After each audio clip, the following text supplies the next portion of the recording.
Salmo capítulo 22, do verso 1 em diante. Amém?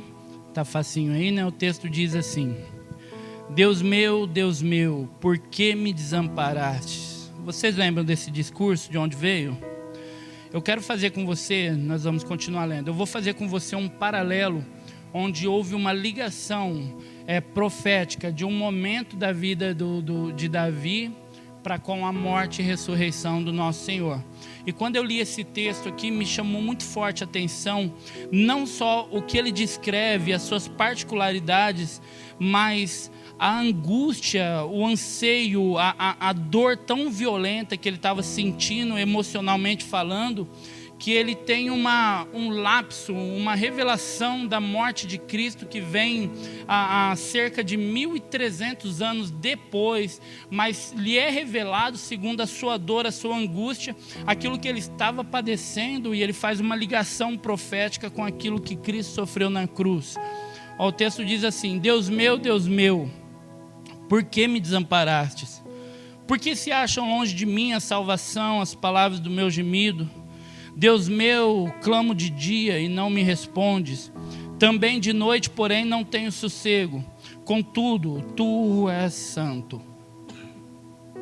entronizado entre os louvores de Israel. Nossos pais confiaram em ti, confiaram e tu os livrastes. A ti clamaram e escaparam. Confiaram em ti e não se envergonharam. Mas eu sou o verme e não um ser humano, afrontado pelos homens e desprezado pelo povo. Todos os que me veem zombam de mim, fazem caretas e balançam as cabeças, dizendo: confiou no Senhor? Ele que o livre. Olha o que ele diz: salve-o, pois nele tem prazer. Gente, olha o paralelo que ele está fazendo, discurso do próprio Deus para com Jesus quando ele recebe o Espírito Santo. Lembra?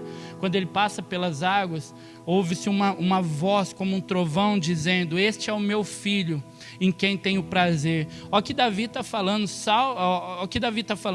eles zombam de mim, olha o que eles dizem: confiou no Senhor, então ele que o livre, salve-o, pois ele não tem prazer nele. Contudo, tu és quem me faz nascer, e me preservaste, estando eu ainda no seio da minha mãe. 10. A ti me entreguei desde o meu nascimento, desde o ventre da minha mãe. Tu és o meu Deus.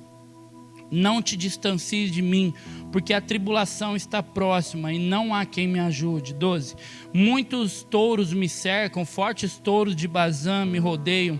Contra mim abrem a boca, como faz o leão que despedaça e ruge. 14. Derramei-me como águia, e todos os meus ossos se desconjuntaram. Meu coração fez-se como cera, derreteu dentro de mim. Secou-se o meu vigor como um caco de barro, e a minha língua se me apega ao céu da minha boca. Assim me deitas no pó da morte, cães me cercam, um bando de malfeitores me rodeiam. Traspassaram-me as mãos e os pés. Olha isso, gente. Posso contar todos os meus ossos. Os meus inimigos estão olhando para mim e me encarando. Repartem entre si as minhas roupas, e sobre a minha túnica lançam sortes. Jesus amado, fala sério. Senhor amado, Pai de toda a terra, nós te glorificamos, Senhor. Que a tua palavra seja como uma semente no nosso coração, como uma terra fértil, Pai.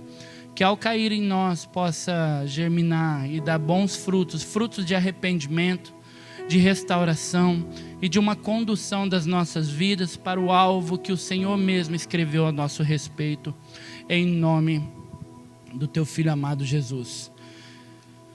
Deus, Ele é tão maravilhoso para conosco que nos momentos de mais profunda angústia que nós vivemos na nossa vida, Ele nunca nos desampara.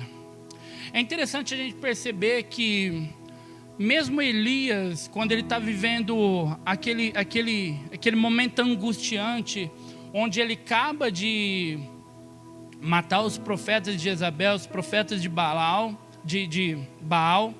ele corre, ele tem medo, porque Jezabel fala: ainda hoje eu vou trazer a cabeça, eu quero a cabeça desse homem. E ele sente medo, um homem que foi usado como instrumento de Deus para matar mais de 400 homens, profetas, homens relevantes naquela nação. Mas agora, por conta de uma mulher, ele sente medo e foge. E quando ele está dentro da caverna, quando ele está naquele momento de angústia, depressivo, onde a tua alma está abatida, ele tem medo, e o medo paralisa a tua vida. Naquele momento que ele não sabe mais para onde correr, ele fala: Senhor, todos me desampararam, só restou eu. E agora o que eu vou fazer? Só que é interessante que ele não estava só. Detalhe é que as nossas angústias, elas geram um poder dentro de nós, tamanho que muitas vezes se tornam maior no nosso conceito, na nossa alma, do que o próprio Deus, que é capaz de restaurar a nossa vida. Elias, ele diz assim: agora eu estou só. Mas Deus fala: não, ainda existem 7.000 adoradores que adoram Deus vivo, você nunca está só. Perceba que as nossas dores, muitas vezes a gente potencializa e dá tamanho a ela, e diminui o poder de Deus na nossa vida. Tudo que eu sofro, parece que eu sofro muito mais do que os outros. As minhas dores doem muito mais do que os dos outros. Eu lembro que quando meu pai faleceu, aconteceu um fato que desencadeou eu já tenho um quadro de hipertensão por conta da família, né, hereditariedade, mas eu nunca sofri com isso. Quando meu pai faleceu, a minha esposa está vindo ali, ela vai testificar isso. Uma pessoa muito relevante na minha vida, muito importante na minha vida, tinha perdido o pai há uns 2, 3 anos antes. E tudo que eu queria era uma ligação dela para falar para mim: pô, estamos juntos, calma, vai dar tudo certo, fica tranquilo. Você nunca supera a morte de alguém, mas você aprende a administrar no coração a dor. E a ausência muitas vezes traz um sentimento muito amargurante, muito intenso no nosso coração, né? Mas tudo que eu queria é: vai dar tudo certo, fica tranquilo, já passa, né? Já você consegue lidar. Não, a pessoa mais relevante na minha vida no momento ligou e falou para mim assim: você não sabe o que é sofrer. O que você está passando não chega nem perto do que eu sofri. Eu falei: até o teu sofrimento tem que ser maior do que o meu. Daquele dia em diante começou a me desencadear. Eu passei uma semana com a minha pressão acho que estava 20, 21 por 16, 17. E aí a Maiara me proibiu de atender essa pessoa, a pessoa mais importante na minha vida naquele momento. E eu fiquei muito mal com aquilo, e Deus precisou curar o meu coração, porque tem gente que é assim, até o sofrimento é muito maior do que o de todos. Agora, é interessante que quando nós analisamos esse texto aqui, Salmos capítulo 22, quando eu li esse texto, me chamou muita atenção, porque diante de uma profunda angústia, uma profunda dor emocional, talvez um profundo princípio de depressão que esse homem está vivendo, ele sente até nos ossos essa dor, essa pressão, esse problema era tão grande, que ele começa a lamentar isso. Mas por um momento Deus revela para ele: calma, o que você está passando, fica tranquilo, vai vir alguém lá na frente, que eu vou te mostrar o que ele vai sofrer pela tua vida. Então continua firme nessa luta sua, continua firme nessa batalha sua, porque tem alguém que eu vou enviar aqui nessa terra, que vai sofrer tudo isso no teu lugar. E acredite, esse lamento seu talvez pode até ter fundamento agora, mas todo lamento que você não vê um fim dele, eu vou mandar alguém aqui que vai morrer na cruz do Calvário, vai sofrer tudo isso por tua causa, e toda a tua angústia, ela tem fim, ela vai ter fim, porque tem alguém que pelas suas pisaduras você foi sarado, que pelas tuas feridas você foi curado. O castigo que estava sobre ele agora é capaz de te dar a paz. Então fica tranquilo, tudo vai dar certo uma hora. Creia, todo problema que você está passando terá um fim. O detalhe é que nós colocamos os nossos problemas maior do que o nosso próprio Deus. Isaías, ele faz uma comparação muito linda. No capítulo 6, ele desenha toda a majestade de Deus. Eu vi o Senhor. E aí ele começa a falar, a orla da sua veste tomava todo o templo. E ele começa a falar, e ele tinha anjos ao seu redor, serafins e suas asas. E ele começa a desenhar toda aquela manifestação da glória, só que ele não entende aquilo que Deus repartiu com ele. Ele tem uma revelação tão gigantesca da majestade de Deus. Mas é interessante você perceber que ele começa a construir tudo aquilo que ele descreve. No capítulo 6, ele vê o fim. Não o fim das coisas, mas ele vê o Cristo glorificado. Olha que interessante. Ele começa, é igual o filme. Já viu aqueles filmes que começa com uma cena do fim? Já viu? É muito legal. Começa com uma cena do fim, ninguém entende nada. Aí parece que rebobina toda a fita, olha eu. Vai lá para o começo do filme, aí começa a desenhar aquilo que vai acontecer para chegar lá. Então no capítulo 6, Isaías fala da glória de Deus manifesta, o Cristo glorificado. Só que no capítulo 9, o que ele fala? O menino nasceu, como um filho se nos deu. Ele começa a falar, lembra do Cristo glorificado? Agora eu vou te mostrar o processo. Ele nasceu. O principado estava sobre ele. Todo poder e autoridade foi colocado sobre a vida desse menino. Ele tocou a terra. O Cristo que foi glorificado, agora ele habita no nosso meio. Só que aí ele nasceu. Só que Isaías, ele está falando 700 anos antes disso acontecer. Aí Isaías capítulo 53, abre comigo lá rapidinho.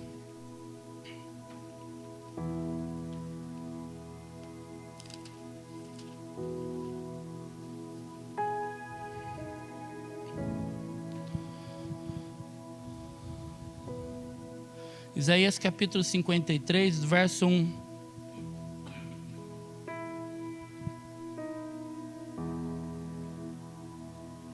Olha o que ele diz. Quem creu em nossa pregação, e a quem foi revelado o braço do Senhor? Porque ele foi subindo como um renovo diante dele, como raiz de uma terra seca. Perceba que o que Isaías está falando é exatamente o que o Davi está falando e que Mateus vai revelar sobre a obra da cruz. Só que ele está falando o porquê que tudo isso aconteceu. Entenda isso, Isaías, ele está falando com outras palavras, ele está desenhando. Olha só, ele fala, porque foi subindo como um renovo diante dele, como raiz de uma terra seca, alguém amassado, alguém triturado, não tinha boa aparência nem formosura. Olhamos para ele, mas não havia nenhuma beleza que nos agradasse. Ele era desprezado, mais rejeitado entre os homens. As pessoas olhavam para ele e rejeitavam ele, porque não entendiam que alguém que veio para ser rei, ele não reina, mas ele é perseguido e torturado. Ninguém acredita mais naquilo que ele está fazendo. Ele não tinha boa aparência nem formosura. Olhamos para ele, mas não havia beleza que nos agradasse. Nada mais atraía ele. Ele não tinha o que falar, ele não conseguia falar, ele não conseguia se expressar. Ele era desprezado e o mais rejeitado entre os homens. Homem de dores e que sabe o que é padecer. Ele sabe tudo que você pode passar. Querido, deixa eu falar uma coisa. Todo o sofrimento que nós passamos na terra não se compara àquilo que ele sofreu antes de nós. Por quê? Porque era necessário que ele padecesse para que ninguém na terra ousasse falar, ele não sabe o que eu vivo.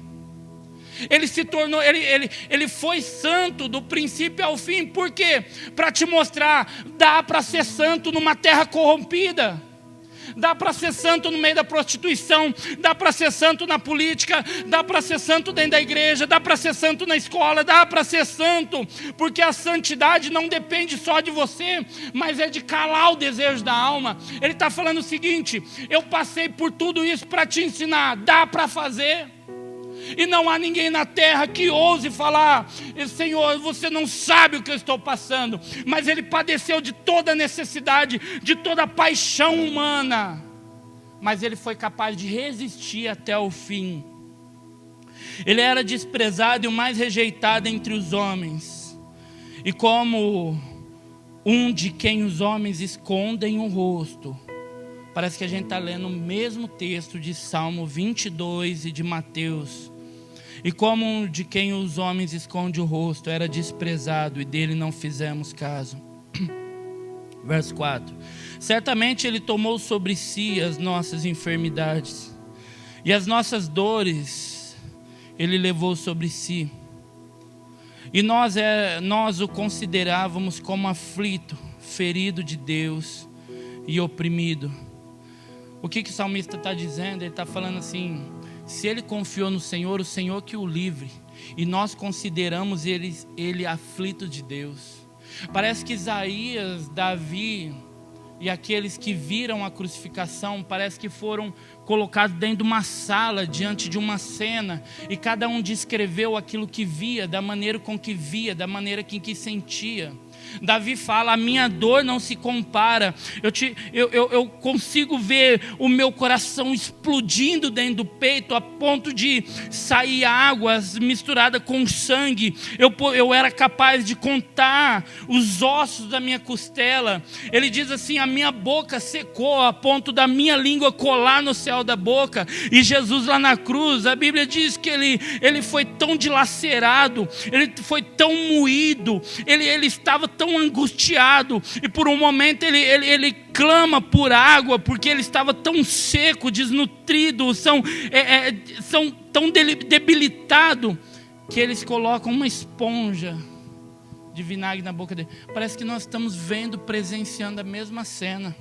Só que é interessante que a visão com que Isaías vê, ele não vê pelo sofrimento, mas ele olha para o propósito. Um está falando da angústia, o outro está falando do propósito da angústia. É importante a gente entender que tudo aquilo que a gente passa tem um propósito diante de Deus. Todo o sofrimento que você vive com a sua família, que é a luta que você trava todos os dias, você tem eu cito pelo menos 3 fundamentos para isso. Primeiro, má administração humana.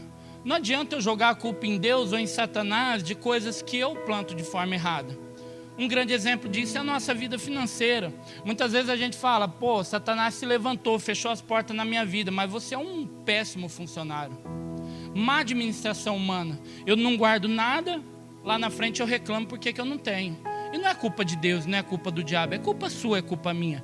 Má administração humana. Segundo, intenção maligna, ou aquela opressão, aquele desafio que é Satanás mesmo, né? Quando a Bíblia diz sobre a nossa luta, nós não guerrearmos contra a carne, porque a carne não é o nosso verdadeiro inimigo. Estou falando de carne do outro, do nosso próximo.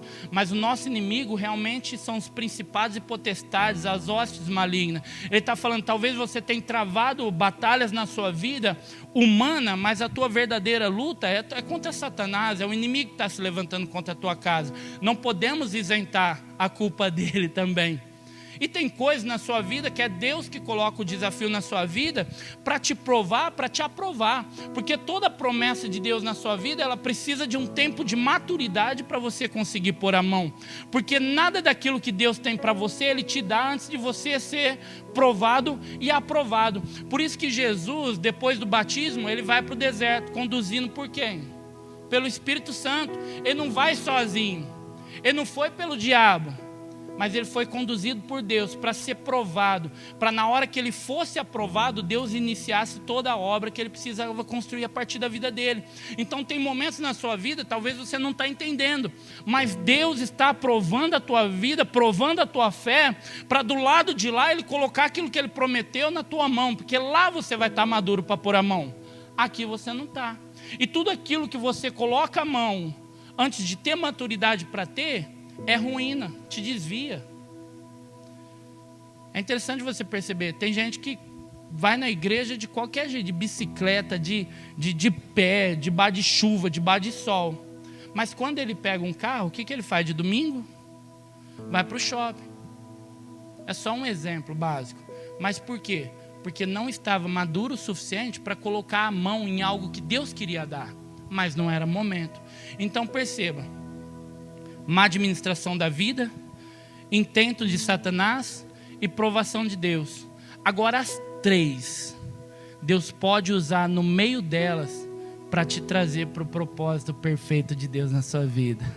Amém? Você pode ter sido uma má pessoa a tua vida inteira, mas quando você teve um encontro com Cristo, querido, deixa eu te falar uma coisa, Deus é capaz de mudar a tua história, e tudo aquilo que você fez no passado, Ele pega todo aquele pacote, lança num lugar, não vai te gerar um Alzheimer espiritual não, mas Ele vai falar, aquilo ali já não é peso para acusação, aquilo vai servir por Deus para testemunhar de onde Deus te tirou, para te declarar onde Deus está te colocando. É lindo isso, porque Satanás vem, você não vale nada, você era ladrão, você era mentiroso, você era um prostituto, você era uma prostituta. Satanás vai tentando acusar, mas Deus faz o quê? Se você lembrar de quem você era, é para saber de onde você saiu. E as trevas que habitavam na sua vida, agora viu uma grande, maravilhosa luz. E agora você caminha como o dia perfeito que é a luz de Cristo na tua vida. Aleluia! Certamente Ele tomou sobre si as nossas enfermidades, as nossas dores levou sobre si. Nós consideramos como aflito. Vamos lá para o verso 6. Todos nós andávamos desgarrados como ovelhas. Cada um se desviava pelo seu próprio caminho. Mas o Senhor fez cair sobre ele a iniquidade de todos nós. Glória a Deus. Ele foi oprimido e humilhado, mas não abriu a boca. Como um cordeiro foi levado ao matadouro, e como ovelha muda diante dos seus tosqueadores, ele não abriu sua boca. Pela opressão e pelo juízo ele foi levado. E de sua linhagem, quem se preocupou com ela? Porque ele foi cortado da terra dos viventes, foi ferido por causa da transgressão do meu povo. Designaram-lhe a sepultura com os ímpios, mas com o rico esteve na sua morte, embora não tivesse feito injustiça, e nenhum engano foi encontrado em sua boca. O relato da morte de Cristo, ele tem alguns princípios, alguns valores que nós temos que conduzir, não só para nós, mas para toda a nossa estrutura geracional. O primeiro dele é nós vivermos aquilo pelo qual Ele morreu. Desvalidar a obra de Cristo é toda ação que você faz em direção contrária ao propósito dele na sua vida. Desvalidar aquilo que Ele estabeleceu para nós como um memorial, a ceia do Senhor. Desvalidar isso é toda vez que nós rejeitamos a misericórdia e a graça do Senhor. Perceba que o grande desafio do ser humano não é deixar de pecar, mas é desvalidar a graça. Por quê? Porque quando você peca, rapidinho você se arrepende. Se aquilo gera um fruto amargo, você se arrepende. Poxa, fiz errado, está errado, Senhor, perdoa os meus pecados. Mas o grande detalhe é que, quando você desvalida a graça derramada sobre a sua vida através da obra da cruz. Como que é desvalidar a graça? É achar que você não pode alcançá-la. Perceba que quando Paulo fala à igreja de Corinto, ele fala assim, olha, quando vocês vêm repartir a ceia, eu não posso nem louvar vocês, porque tudo que vocês estão fazendo, está fazendo tudo de forma errada. O rico, ele vem e traz, e ele traz o teu banquete, ele traz a tua bebida, a tua comida, mas para não repartir com o outro, ele come desesperadamente. E aí o pobre, quando ele vai, ele já não tem nem o que comer, porque o rico já comeu e já está bêbado. Mas o coitado pobre que estava ali para repartir daquilo que aquele tem, ele não tem nem para ceiar junto. Paulo está falando assim, eu estou vendo que há divisões no meio de vocês, mas ele chama atenção a algo, ele fala, mas é importante que haja diferença. Olha o texto, fala assim, eu não vos louvo, há divisões no meio de vocês. Aí ele, vírgula, mas é importante que haja diferença no meio de vocês. Por quê? É importante que haja diferença. A gente fala tanto da unidade, e a ceia fala muito de unidade. Por que eu usei esses 3 textos, do Salmo 22, Isaías, a construção de Isaías, do Cristo glorificado, o menino que nasceu e depois o propósito do seu sofrimento? Porque tudo que a gente fazer diante de Deus, nós estamos falando de unidade e aliança. Davi, ele estava tão ligado, até o seu sofrimento foi de forma profética, aliançado ao sofrimento de Cristo. Nós falamos muito de aliança com a ceia do Senhor, mas Paulo está falando assim, olha, deixa eu falar para vocês, é importante que haja diferença.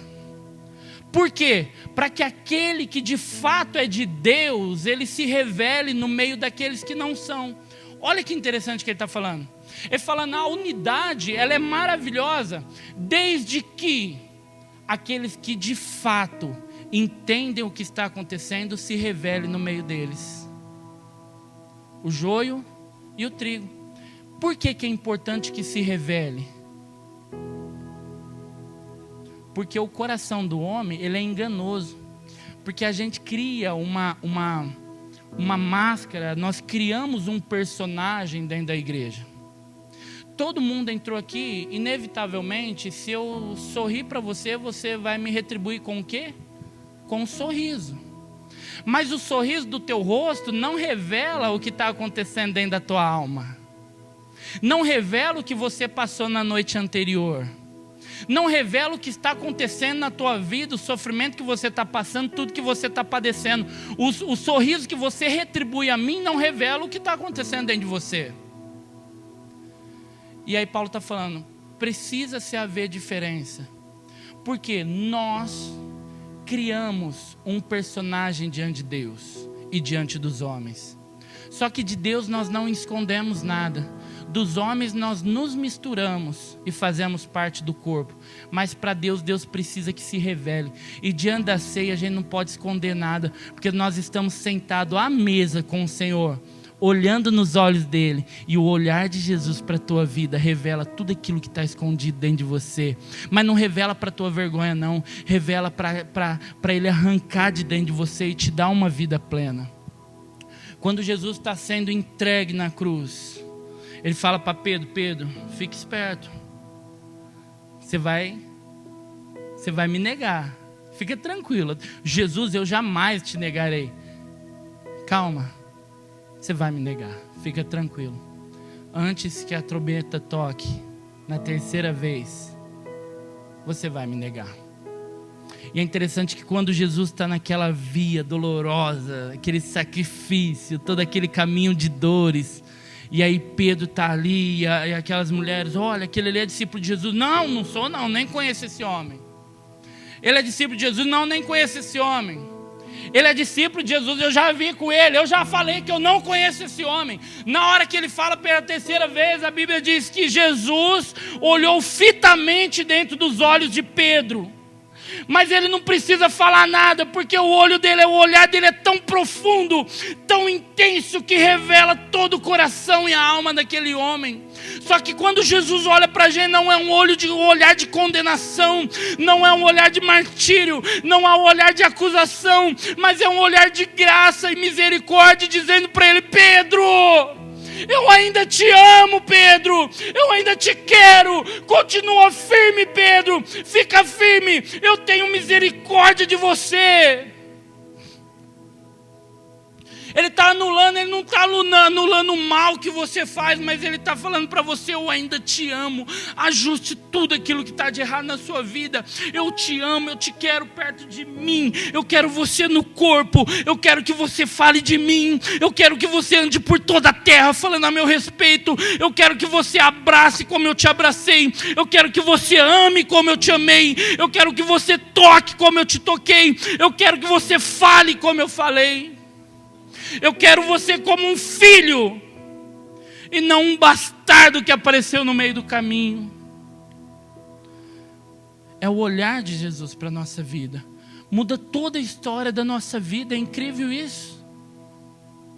Talvez no momento que você menos se sente alguém na sua vida, você faz como o salmista: eu sou um verme, eu não sou nem um ser humano, eu não mereço misericórdia, eu não mereço graça, eu não mereço nada. Irmão, a gente não merece mesmo, mas foi Ele que nos amou primeiro. Foi Ele que te escolheu. Deixa eu te falar, você não saiu para tua casa porque você queria vir aqui, porque você é meu amigo, porque você foi convidado, não. Foi Deus que te levantou. Foi Deus que falou com você, foi Deus que te pegou pela mão e trouxe até esse lugar para falar para você: eu te amo, eu te amo, eu te quero perto de mim, eu te quero sentado à mesa comigo. Todo o sofrimento na qual eu sofri tinha um propósito, não foi só dor, não. Eu sofri para te dar a cura, eu fui ferido para que toda a tua ferida alcançasse a cura. Eu fui transpassado, a minha alma foi abatida, eu padeci naquela cruz do Calvário, para que você pudesse ter vida. Pela sua morte, nós podemos viver. Aleluia. Eu quero orar com você antes de nós servirmos a ceia. Feche os seus olhos onde você está. Os irmãos que vão servir a ceia, pode vir aqui preparando, em nome de Jesus. E eu quero orar pela tua vida, Senhor amado. Nós te bendizemos, Senhor, nós glorificamos o teu nome. Senhor, nós temos recordações de onde nós estávamos antes que o Senhor chegasse nas nossas vidas. Pai, obrigado, porque o nosso discurso, ele precisa mudar. Nós não temos que te receber, mas nós temos que ter gratidão porque o Senhor nos aceita. Obrigado por ter nos aceitado, por ter nos enxertado na videira, por ter nos chamado, nos dado acesso a poder chamar o Senhor de Pai e o Senhor nos chamar de Filho. Muito obrigado por tua obra tão grandiosa na cruz do Calvário. Obrigado porque o Senhor é bom, misericordioso.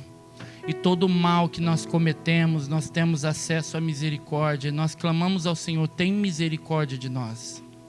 Perdoa as nossas falhas, os nossos pecados, todas as iniquidades que nós cometemos.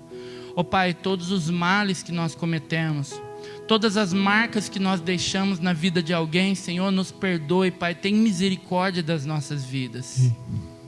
E nós queremos te agradecer, Deus, por tudo que o Senhor fez, continua fazendo e ainda há de fazer em nós e nas nossas famílias, em nome de Jesus. Querido, deixa eu te fazer esse convite. Você que vai tomar a ceia junto com a gente, você que está apto a tomar a ceia, se sente em paz em relação a isso, fique de pé, os irmãos vão até você, em nome de Jesus.